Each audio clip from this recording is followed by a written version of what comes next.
A helicopter hung in front of the tower, too close, its nose twitching like a wounded animal. The rotors screamed, an uneven chopping rhythm that didn't belong to a landing.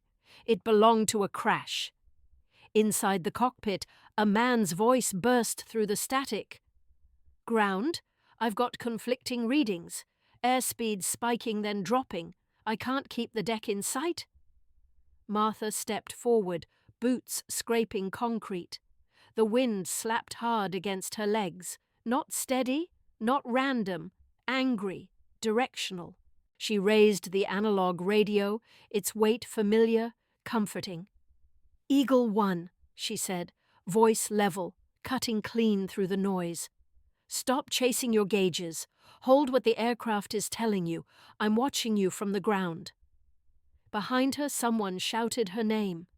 Everett Thorne froze near the glass doors, staring at a wall of red warnings. Useless. The helicopter dropped again, fast this time. Martha didn't flinch. She tracked the drift with her eyes, measured it against the edge of the rooftop, against the way dust lifted and slammed sideways instead of down. "Eagle 1, she said. "You're sliding left, 40 feet. Wind's coming hard from your front right. Ease the nose. Don't fight it." The pilot breathed loud into the mic. "Copy." "But my instruments—" "I know," Martha said.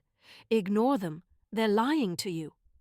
The aircraft shuddered, then steadied just enough to keep flying. For a split second, everything went quiet in Martha's head, except an old truth she'd learned the hard way, one she carried like scar tissue. Titles don't fly the aircraft, only the ones who watch the sky do. If you've ever felt invisible while carrying responsibility, stay with this story. It may sound closer to your life than you expect. 4 hours earlier, the morning had started the way it usually did for Martha Robinson. Slow, controlled, and painful in places she never mentioned. She sat on the edge of her bed in a one-bedroom apartment that smelled faintly of antiseptic and old paper. Sunlight reached the wall but stopped short of her feet. A pill bottle rested on the nightstand. Martha swallowed a pill dry, ignoring the bitter taste.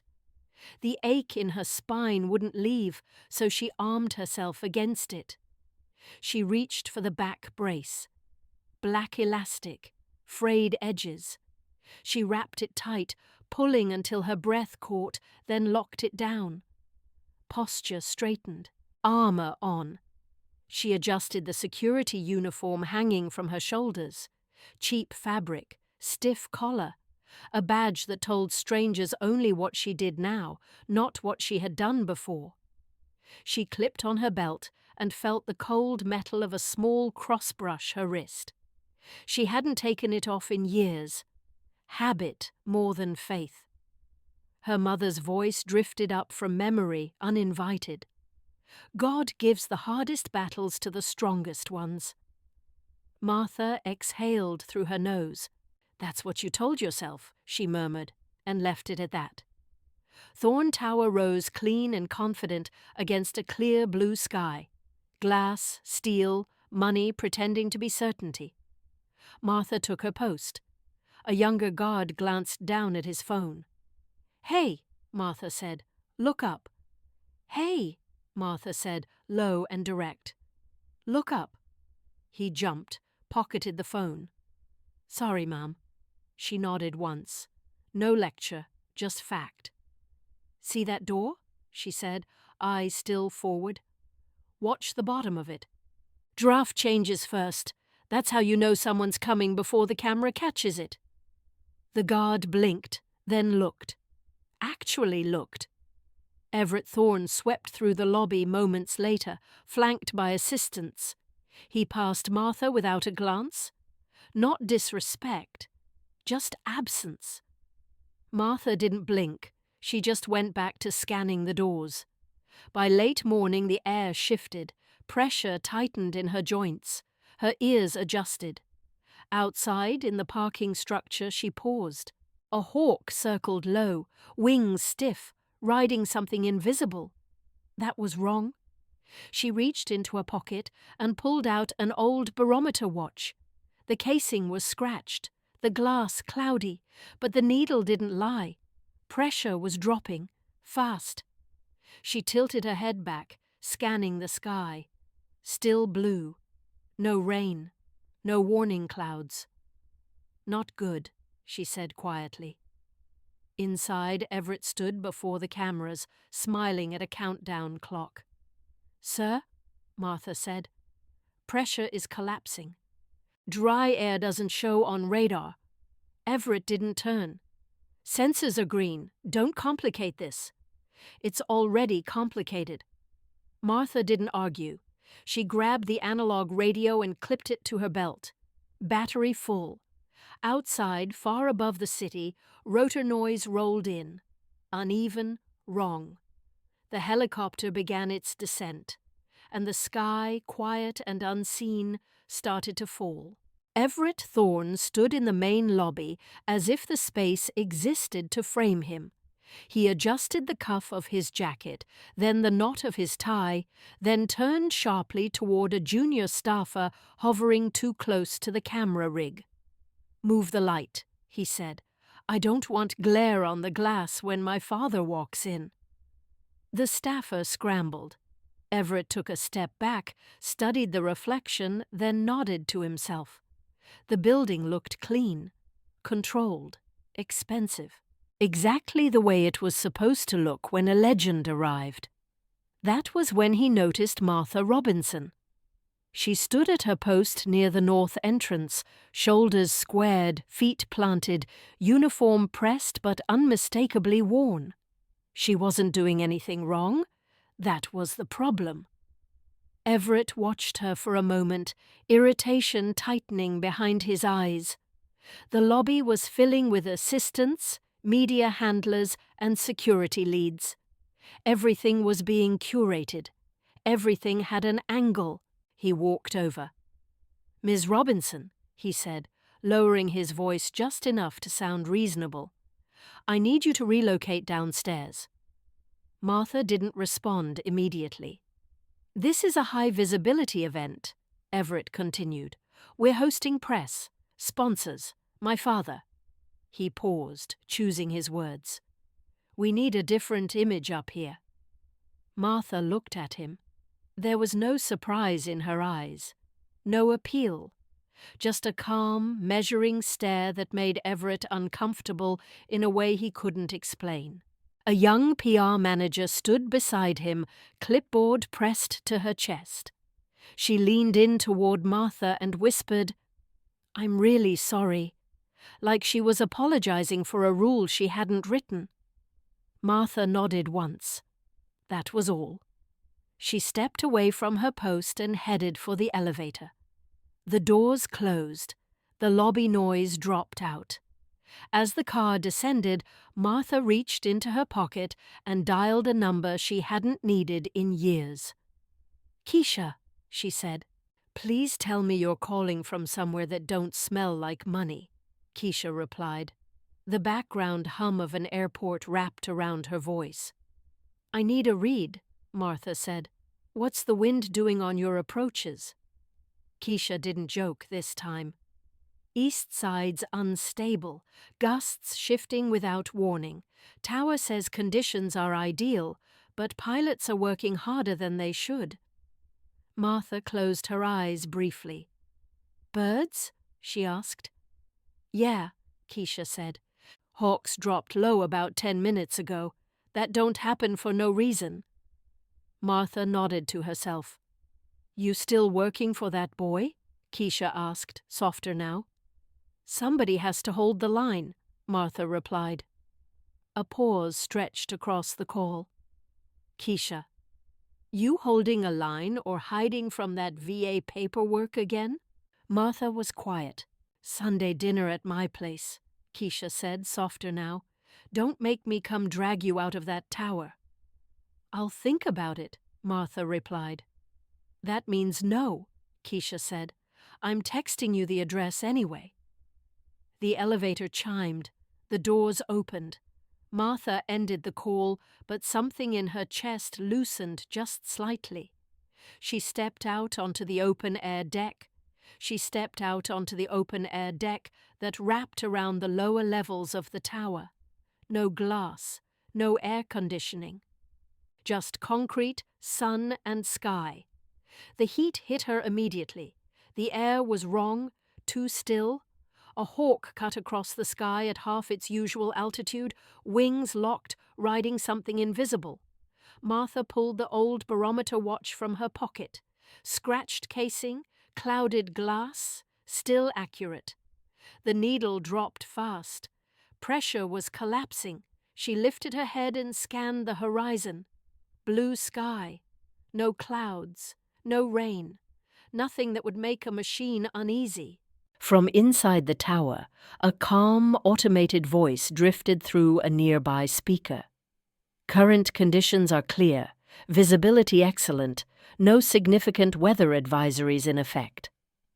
Martha didn't react. She had learned a long time ago that the most dangerous weather often announced itself with confidence. Inside the lobby, Everett adjusted his jacket again and snapped at another assistant. "The podium is off-center," he said. "Fix it." "Yes, sir." He glanced toward the elevator bank, then away. The problem had been moved out of sight, the image restored. On the open deck, a thin line of wind slid across Martha's calves. Not random, not steady, directional. She rested a hand on the radio clipped to her belt.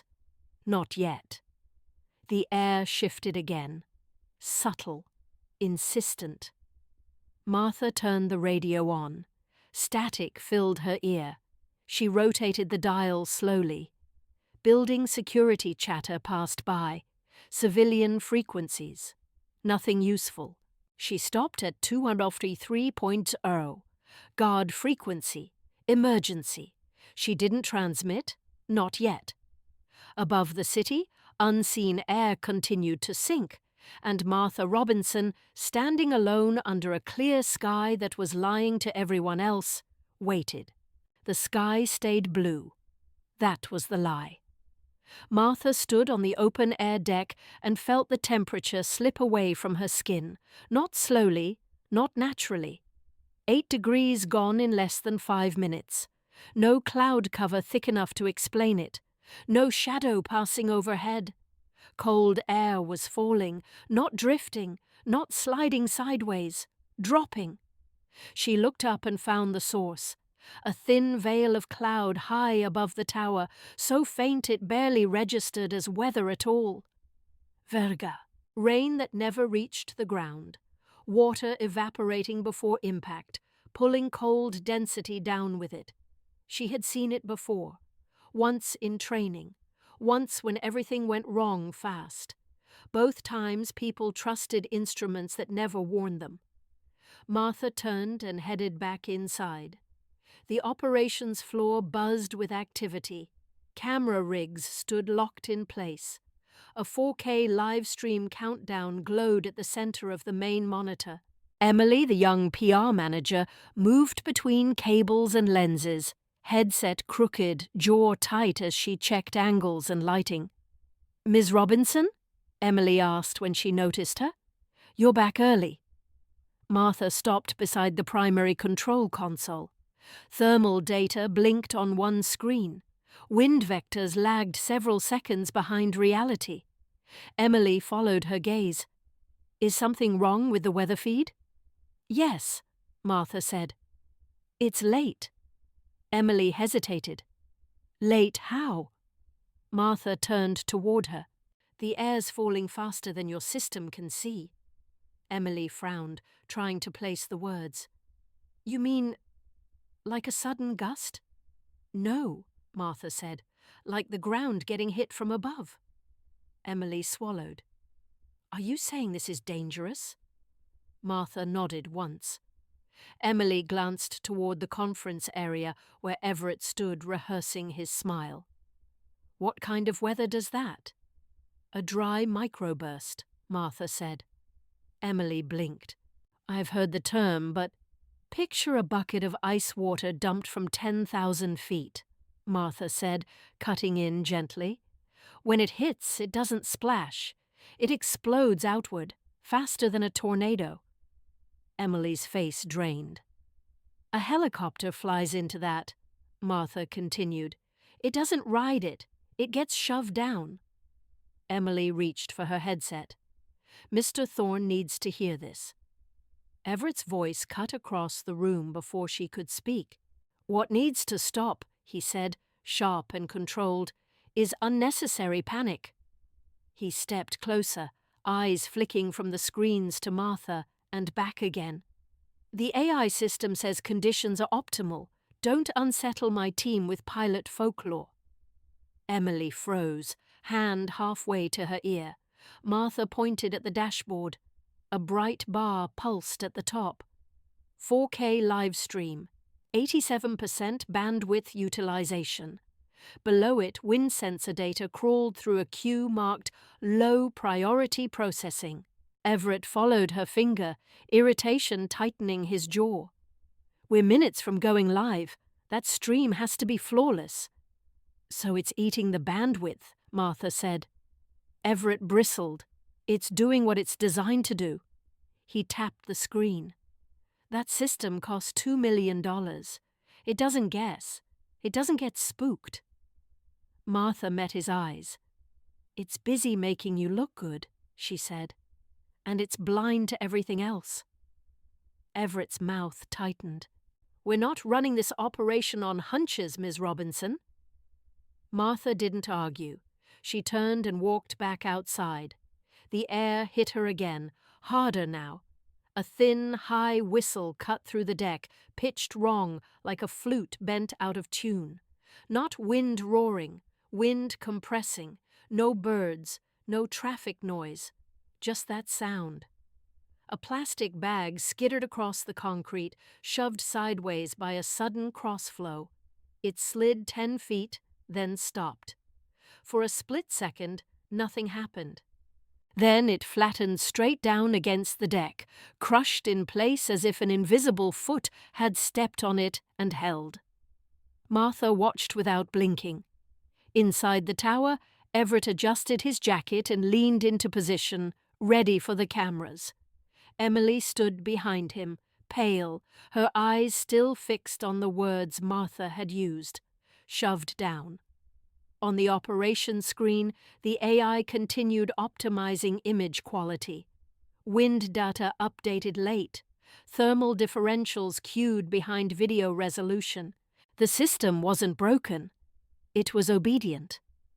Martha stepped closer to the edge of the deck and scanned the horizon. The silence deepened. She had learned long ago that silence like this meant air was moving fast somewhere it shouldn't. From far off, low and steady, a sound began to rise. Rotor blades. Not close yet, but coming. Martha rested her hand on the radio at her belt, thumb brushing the switch.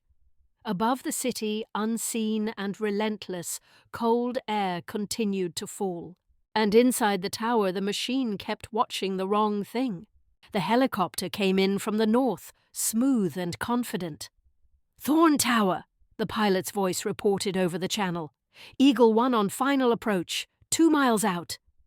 Dave Nguyen kept his tone even. 15 years flying army birds had taught him one thing above all else. Panic never helped. The Bell 429 responded cleanly as he eased it down through 800 feet. The city spread beneath him in orderly lines. Then the airspeed jumped, 40 knots, straight up. Dave frowned. Headwind. Stronger than expected.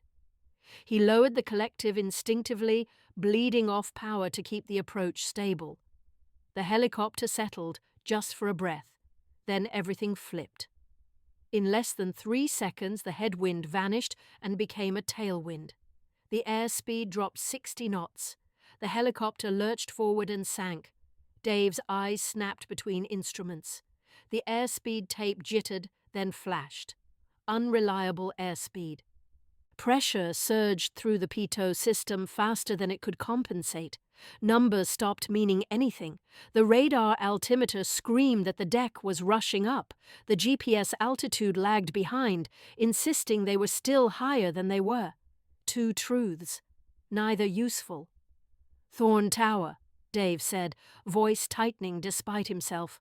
"I'm getting conflicting instruments. Repeating, unreliable airspeed. I'm losing the deck." The horizon tilted hard left, 30 degrees. His inner ear disagreed with his eyes. His eyes disagreed with the panel.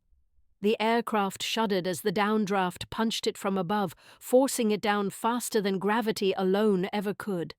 Fly the aircraft, not the instruments. That rule worked until every instrument lied at once.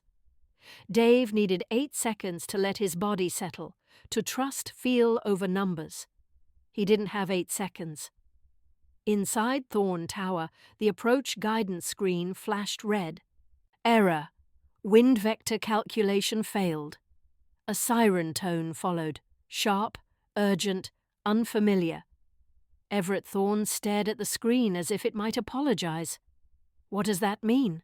he asked no one in particular. In the bottom corner, a small notification blinked, easy to miss beneath the crisis. "Warning. Building automation integration offline. Manual override required for critical systems." Everett didn't see it. The tablet slipped from his hand and hit the floor. Glass shattered. The sound barely registered. Emily stood frozen near the window, staring out at the rooftop. The helicopter yawed violently, nose snapping sideways, skids flashing dangerously close to the building edge. "Oh my God," she whispered. She turned on Everett, panic breaking through her professional mask. "Mr. Thorne, do something!" Everett opened his mouth. Nothing came out.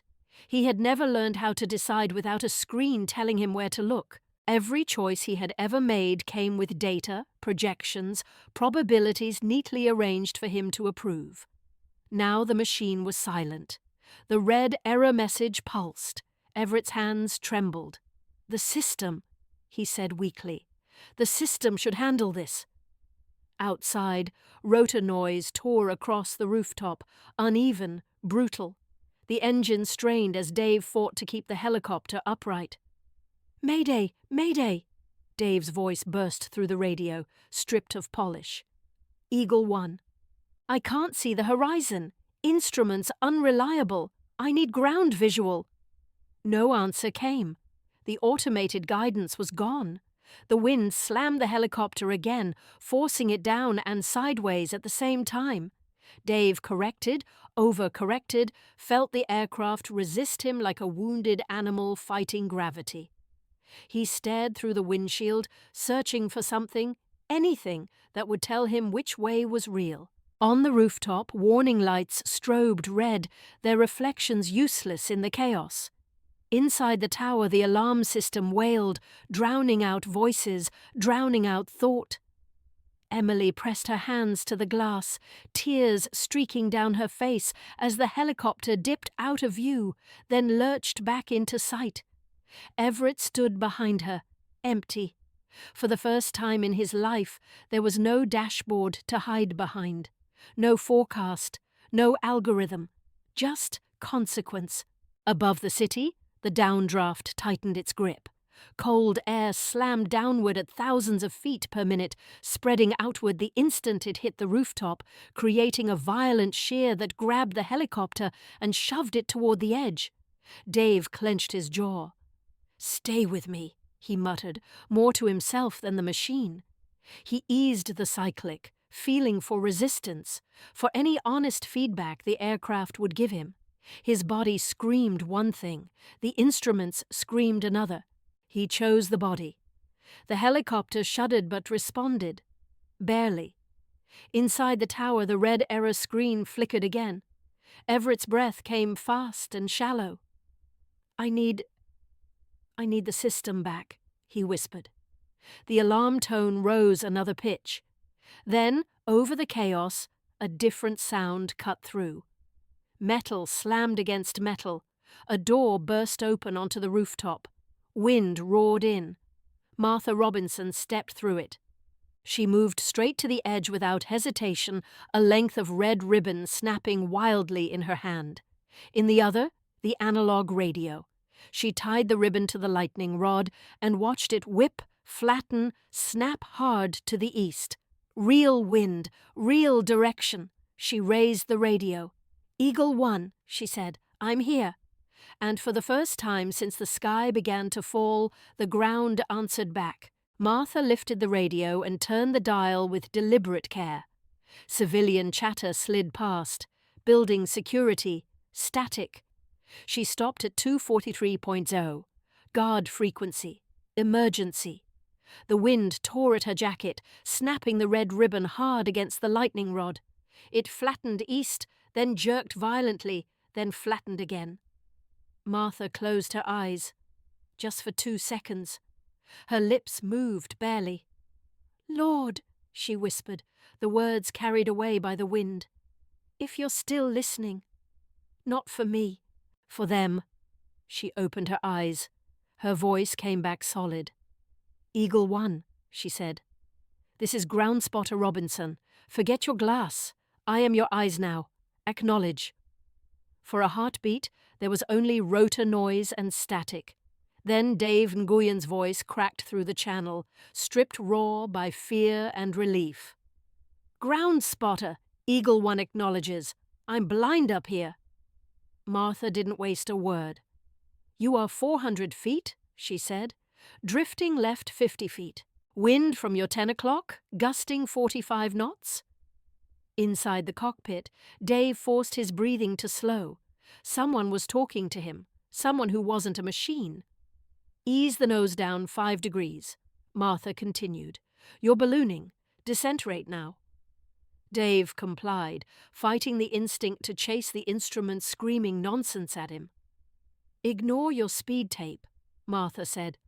"Trust your seat. You feel the aircraft sinking? That's real." Dave swallowed hard. He felt it. The heavy pull, the wrongness in his gut. "Yes, ma'am," he said. "I feel it." Martha kept her eyes locked on the helicopter. She counted in her head. Wind shear, closure rate, time. Behind her, Everett Thorne stood frozen, useless, the signal wand lying untouched near the wall. Martha turned her head just enough to see him. "You," she barked. "Grab that wand." Everett startled. Now," Martha said. "Stand at the edge. Hold it steady. North-south line." Everett's hands shook as he picked up the wand. The wind hit him hard, nearly knocking him off balance. "I can't," he stammered. "I'm afraid of—" Martha stepped into his space, eyes blazing. "Your daddy's in that aircraft," she said. "Titles don't fly helicopters, Everett. Your daddy's name won't save him now. Move." Something broke through Everett's paralysis. He ran to the edge, knuckles white around the wand. The wind slammed into him so hard he staggered. Emily rushed after him, wrapping both arms around his waist, anchoring him with her own weight. Tears streamed down her face, but she didn't let go. "Hold it straight," Martha shouted. "Do not wave it." Everett forced his arms steady, the glowing wand trembling but visible. Martha turned back to the sky. "Eagle 1, she said, voice calm as stone. "You're 200 feet. Slow your closure, wind shifting to your 2 o'clock. The helicopter lurched again, then steadied slightly as Dave corrected. "Skids level," Martha said. "Descent rate 300. Hold it, hold it." Dave's jaw ached from clenching it. Sweat ran into his eyes. He ignored the instruments entirely now, flying by feel, by voice. 100 feet, Martha said. "You're drifting right. Correct 2 degrees left. That's it." The rotor wash battered the rooftop, dust and debris swirling violently. 50 feet, Martha said. "Easy, easy." The skids hit concrete hard. They bounced once, twice, then settled. Dave chopped the throttle immediately, hands moving on pure reflex. The engine whined down. The rotors kept spinning, but the helicopter stayed put. On deck. For a moment no one spoke. Then Martha said, "Eagle One, you are on deck. Shut down." Dave's breath came out in a ragged laugh that turned into something close to a sob. "Ground spotter," he said. "Thank you. You saved my life." Martha didn't answer. She turned the radio off. The pain in her spine hit like a blade, sharp, unforgiving. She clenched her jaw and walked away from the edge, every step a controlled act of will. Behind her, Everett sagged forward, Emily still holding him up, both of them shaking. The wind eased, just enough for silence to fall. Experience versus AI. Who wins your vote? The helicopter door creaked open. A man stepped out slowly, legs stiff, face pale. The general looked at the rooftop, at the spinning rotors, at his son, trembling near the edge. Then his eyes found Martha Robinson, walking away, one hand pressed hard against her back, posture still locked straight by decades of habit. And he understood exactly who had brought him home. The general stepped down from the helicopter without looking at his son. Silas Thorne's boots touched the rooftop with a stiffness that had nothing to do with age and everything to do with shock. The rotors still spun behind him, but he ignored the noise, the wind, the cameras already lifting toward his face. His eyes locked onto one person. Martha Robinson stood several yards away, one hand pressed discreetly against her lower back, jaw tight, posture forced into something straight by habit alone. Silas walked past Everett as if he weren't there. Everett opened his mouth to speak, then closed it again. The general stopped directly in front of Martha. For a breath, the rooftop went quiet. Then Silas raised his hand and delivered a full, formal military salute, clean, precise, held for a full 3 seconds. Cameras exploded into motion, shutters snapped, phones rose. Martha didn't return the salute. She didn't smile, she didn't bow, she simply stood there and took it. Silas lowered his hand and spoke loudly enough for everyone to hear. "Colonel Martha Robinson, Fallujah, 2003. The words rippled through the gathered staff and reporters like a sudden gust. "You flew the last medevac out under fire," Silas continued, voice steady. "Every other bird turned back. You didn't?" Flashbulbs popped. "You brought 14 people home that night," he said. "Mine was one of them." Everett stared, frozen. Martha gave a single, restrained nod. "That was a lifetime ago, General," she said. "Today was just a shift." The words landed heavier than thank you ever could. Silas held her gaze, something unreadable passing behind his eyes. Then he turned his head, finally acknowledging his son. "Everett," he said, voice hardening. "I need to speak with you, and Miss Robinson. Inside, now." 2 minutes later, the conference room door shut. The noise of the rooftop fell away. No cameras, no staff, just cold fluorescent light and 3 people standing in a tight triangle. Silas faced Everett first. "Do you know how she ended up here?" he asked. Everett swallowed. "HR hired her. Veteran Placement Agency. 6 months ago." Silas nodded once. "I own that agency." The words landed like a physical blow. Martha stiffened. That was new. Silas turned toward her. "I didn't place you here as a spy. I placed you here because I knew this company needed someone with integrity, someone who wouldn't bow to machines just because they were expensive." Everett shook his head slowly. You were testing me?" Silas didn't flinch. "And you failed." Everett's face drained of color. "You hired a $2 million computer to protect your ego," Silas said. I sent you a decorated officer to protect your life. You treated her like furniture. Everett's voice barely held. Dad, I didn't know. Martha moved then. The pain struck her spine hard enough to make her stagger. She caught the edge of the table, knuckles whitening. General, she said, voice cold and precise. I did not agree to be a test. Silas turned to her. The edge in his face softened just slightly. Martha, he said, I'm sorry. I didn't tell you because I knew you'd refuse, but I needed him to learn. By turning me into what? Martha cut in. A lesson plan? She straightened despite the pain, eyes steady now. I flew through hell to bring people home, she said. I didn't survive all that to become a moral exercise for a grown man who won't look up from a screen. Her mother had told her once, years before the uniform, before the wings, Baby, don't let nobody use your strength to teach their weakness. Martha had been 17, hadn't understood it then. She understood it now. Everett's voice cracked. Miss Robinson, I didn't know who you were. Martha turned toward him. You didn't know, she said, because you never looked. Her voice stayed low, controlled. That made it worse. You looked at dashboards. You looked at numbers. You looked at what the machine told you mattered. She stepped closer. You never looked at the people standing in front of you. Silas closed his eyes briefly. When he opened them, he looked older. I owed you my life, he said. But that doesn't give me the right to take your dignity. Martha nodded once. No, she said. It doesn't. Silence pressed in on all sides.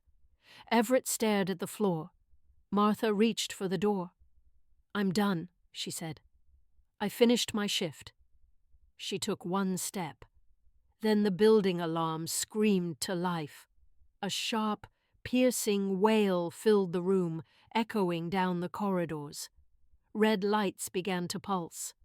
Martha froze, hand still on the handle. The general looked at the ceiling. Everett's head snapped up, and whatever reckoning waited next had already begun. A salute speaks louder than words. But what about the test? The fire alarm did not fade. It sharpened. A red banner tore across the main display. Basement generator room. Electrical fire. This time no one called it a false alarm. Everett ran to the building automation terminal, fingers shaking as he pulled up system status. The screen lagged, then resolved into the same message that had haunted it since the storm. AI weather analysis module. Fatal error system. Recovery 14% complete estimated time. 6 minutes. Everett stared at it, breath shallow. The AI is still rebooting from the microburst data overload. Emily leaned toward a secondary diagnostics panel, eyes scanning fast. Then she froze. Everett, she said quietly. Why is the fire suppression controller waiting on central authorization? Everett didn't answer. Everett, she pressed. Why isn't it switching to manual override? He swallowed. It's not disabled, he said. It's centralized. Emily looked at him. Centralized how? Everett's voice dropped. The vendor said full integration would reduce human error.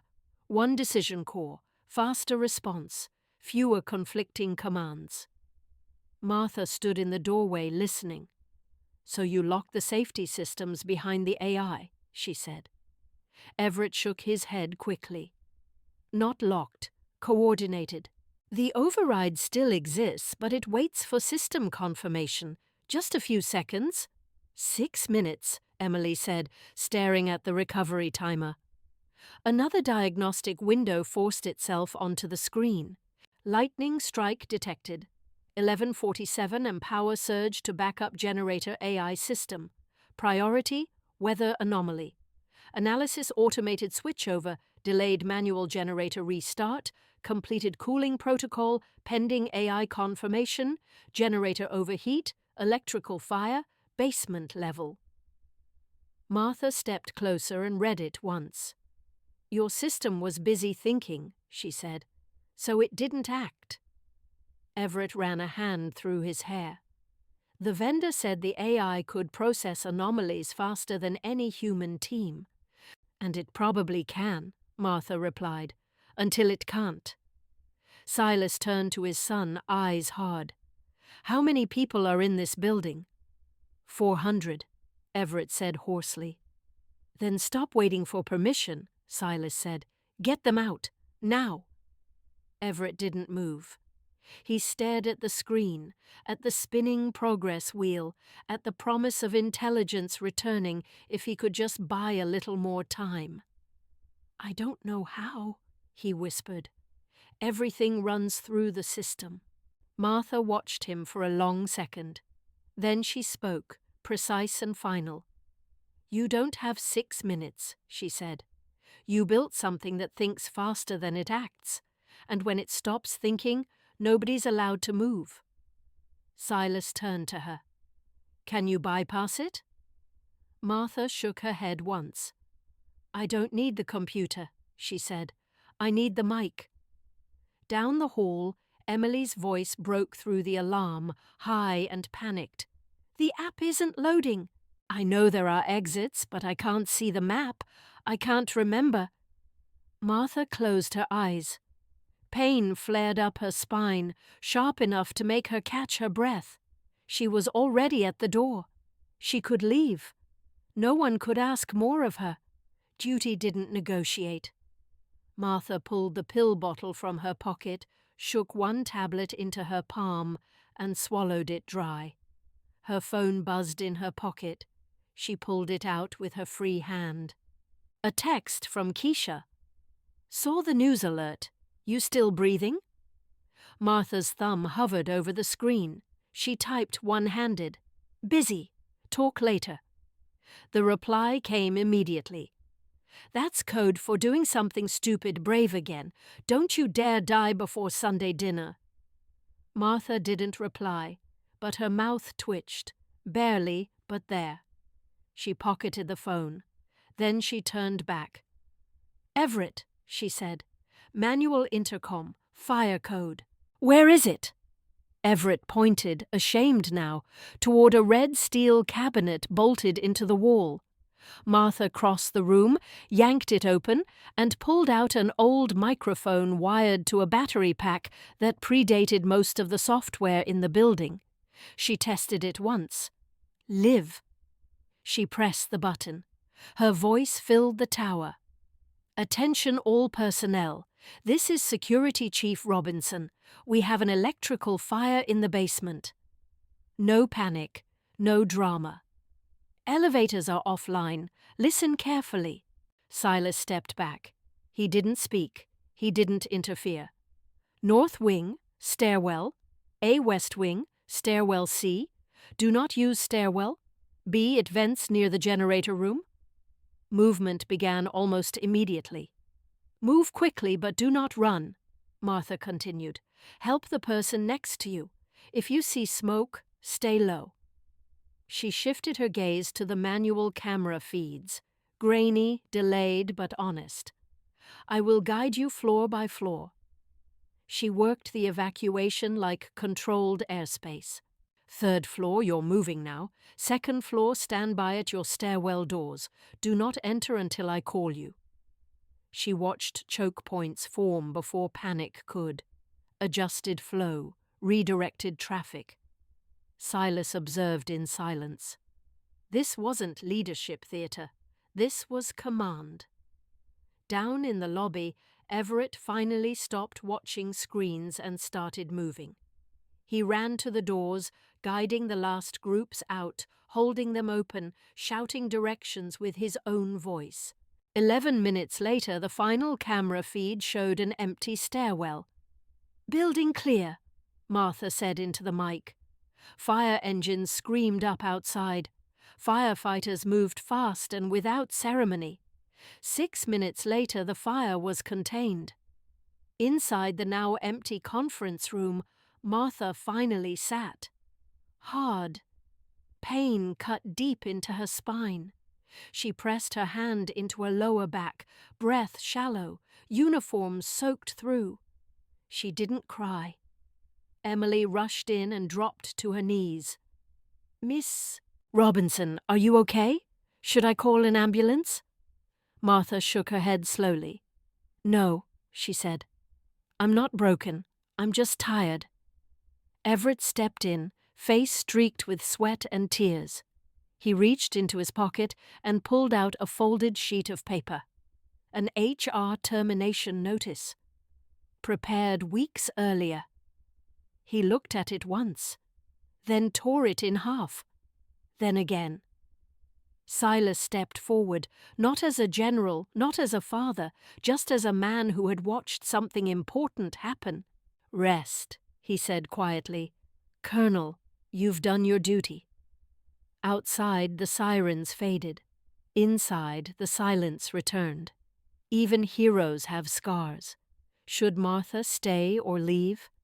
Morning light filled the conference room without asking permission. It was softer than the night before, less dramatic, honest. Only 3 people sat at the table. Martha Robinson chose the chair closest to the door. Old habit.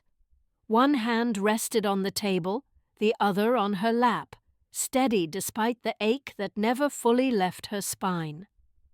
Silas Thorne stood by the window, hands clasped behind his back, watching the city wake up. Everett Thorne sat across from Martha, jacket off, sleeves rolled up for the first time since she'd known him. He hadn't slept much. It showed. No one spoke. Silas waited. Martha reached into a pocket and placed something on the table. Metal clicked softly against wood. An old silver star. The ribbon faded, the edges worn smooth by years of being carried more than displayed.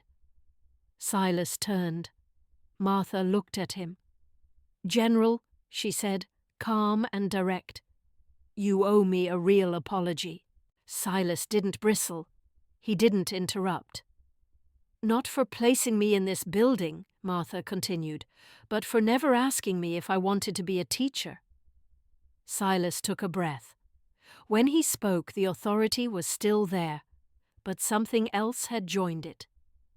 "You're right," he said. "I'm sorry, Martha. I treated you like a tool, not like a person."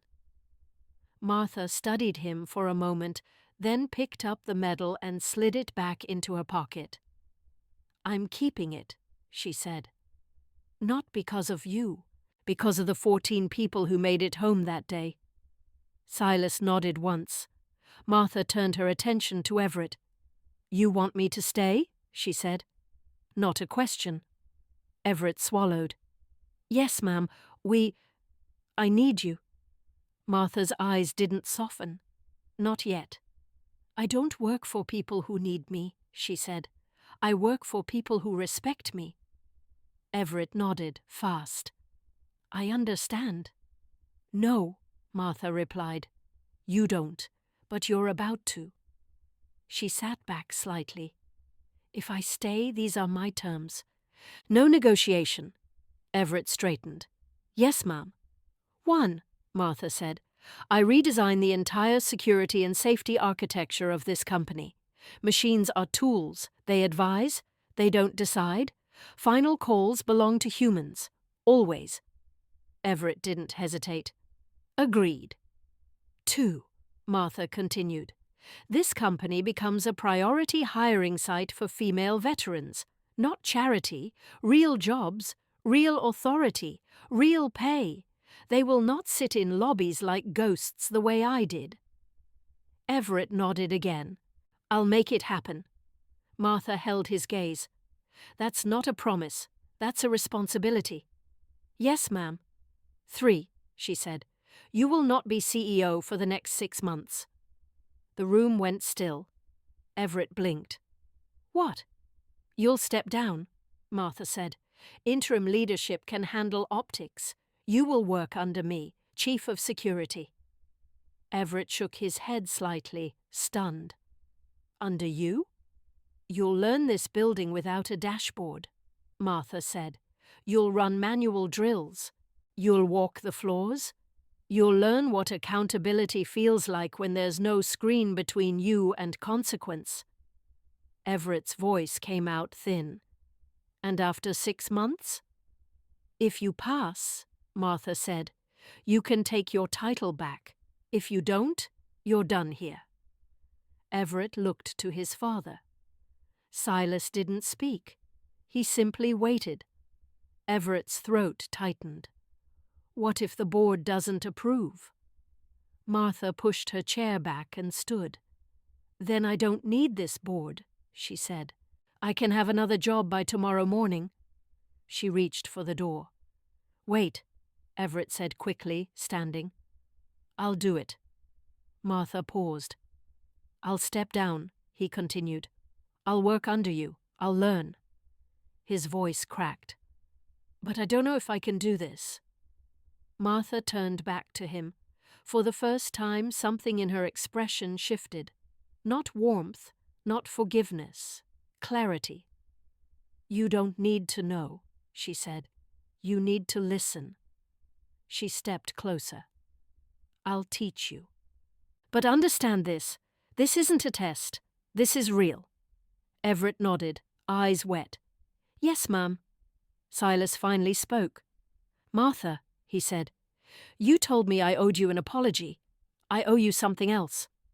Martha looked at him. "Go on." "If 6 months from now," Silas said, "you decide my son still isn't worthy of this place, you have the authority to fire him." Everett stiffened. "Dad!" Silas raised a hand. "I won't interfere. That's my word." The room felt smaller. Martha considered him for a long 10 seconds. Then she nodded. "Deal." She extended her hand. Everett took it. The handshake wasn't ceremonial. It was firm, equal, like two soldiers acknowledging the weight ahead. Silas watched, and for the first time he smiled. Outside the window, the city moved on. Cars passed. People hurried to work. Life continued as it always did. But in that room, something fundamental had shifted. Power, responsibility, respect. Martha gathered her things and headed for the door. Everett watched her go, then spoke quietly. "Ms. Robinson?" She turned. "Thank you," he said. Not as a CEO, not as a son, as a man who finally understood what he didn't know. Martha nodded once. Then she left. Can a company be built on soul instead of just software? 6 months later, the rooftop of Thorn Tower looked different. Not quieter, not softer, just awake. The sun hadn't fully cleared the buildings yet. Morning light spread low and warm across concrete, still cool from the night. The city below stretched and breathed, engines starting, voices rising, life continuing without ceremony. 8 women stood in a loose formation near the edge of the roof. They weren't lined up like a parade. They stood the way people do when they're alert, but not pretending. Feet planted, weight balanced, eyes moving, black, Latina, Asian, white, ages mid-30s to mid-50s. Different builds, different histories, same posture. Their uniforms were new, professional, practical. No fake combat flair, no medals stitched where they didn't belong. Just clean lines, clear patches, and a small American flag on the shoulder.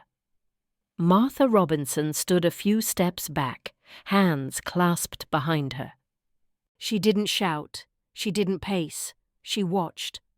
One of the women adjusted her stance slightly. Martha lifted 2 fingers. A small gesture. Enough. The woman corrected herself and nodded.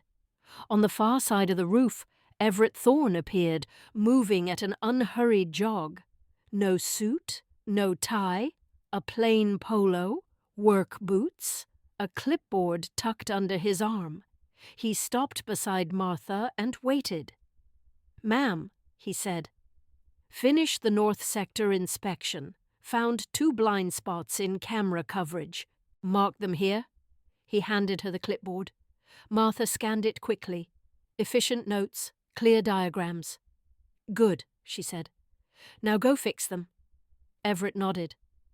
"I'll submit the—" "Yourself," Martha said. "Not a work order." Everett paused, then nodded again. "Yes, ma'am." He turned to go. "Everett." He stopped and faced her. "You've passed probation," Martha said. "Board meets next week. I'll recommend you return as CEO." Everett stared at her. "Really?" "You learned how to look," Martha replied. "That's the job." His eyes went red. He swallowed hard, nodded once and walked off without saying anything. One of the women broke formation and approached. Specialist Angela Chen, former army mechanic, discharged after Kandahar with a rebuilt knee and no job lined up. Martha had hired her in the first week of the new program. "Chief," Chen said, "there's a delivery kid arguing with security in the lobby. Says he's just dropping food and doesn't need to show ID." Martha raised an eyebrow. "And what did you say?" Chen allowed herself a small smile. "I said, rules don't care about convenience. Show ID or turn around." "He complained, but he showed it?" Martha nodded. "Correct." Then she added, "Next time, explain why." Chen straightened. "Yes, ma'am." "We don't check ID to annoy people," Martha said. "We check because 400 people inside trust us to know who walks through that door. Education matters as much as enforcement." Chen nodded and returned to formation. Behind her stood 2 others. Sergeant Rita Okafor, Nigerian immigrant Marine Corps, 12 years, 3 deployments, quiet, unshakable. Lieutenant Maya Reyes, Air Force, Purple Heart, now training the new hires with the same precision she'd used coordinating airlifts in Helmand. They didn't salute Martha. They didn't need to. They just stood ready. Martha had built this, not alone, but she had started it. She watched them for a moment, then turned back toward the city. For a moment the pain in her back flared sharp and insistent. She shifted her weight, breathed through it, didn't hide it. She reached into her pocket, took out the pill bottle, and swallowed 1 tablet dry. No secrecy, no shame. A helicopter passed in the distance, steady and calm, crossing the city like it belonged there. Martha followed it with her eyes. She touched the small cross bracelet in her pocket, then let it rest there. "Mama," she murmured, more thought than prayer. "Maybe you were half right." The city hummed below. "Maybe God doesn't give us battles," she continued quietly. "Maybe He just gives us the strength to stand in them." She exhaled. "And if He's watching—" I held the line. She didn't put the bracelet on. Faith wasn't about wearing symbols. It was about carrying them. Footsteps approached. Silas Thorne stepped onto the rooftop, moving slower now, lighter somehow without the weight of command on his shoulders. "You did it," he said. "My son grew up." Martha didn't turn. "He's still learning." Silas smiled faintly. "Aren't we all?" He hesitated. "You're back. Any better?" Martha shook her head. "No." Then she added, "But I don't have to hide it anymore. That's an improvement." They stood together in silence. Martha's phone buzzed. She glanced down. A text from Keisha. "Sunday service, 10 a.m. Sister Patricia asked about you again. You don't have to pray. Just show up." Martha looked at the message for a long moment. The cross bracelet sat heavy in her pocket. She typed slowly. "I'll try." She hit send before she could change her mind. A reply appeared almost instantly. "That's progress, Colonel. I'll save you a seat." Martha slipped the phone away and exhaled. The women continued their drill.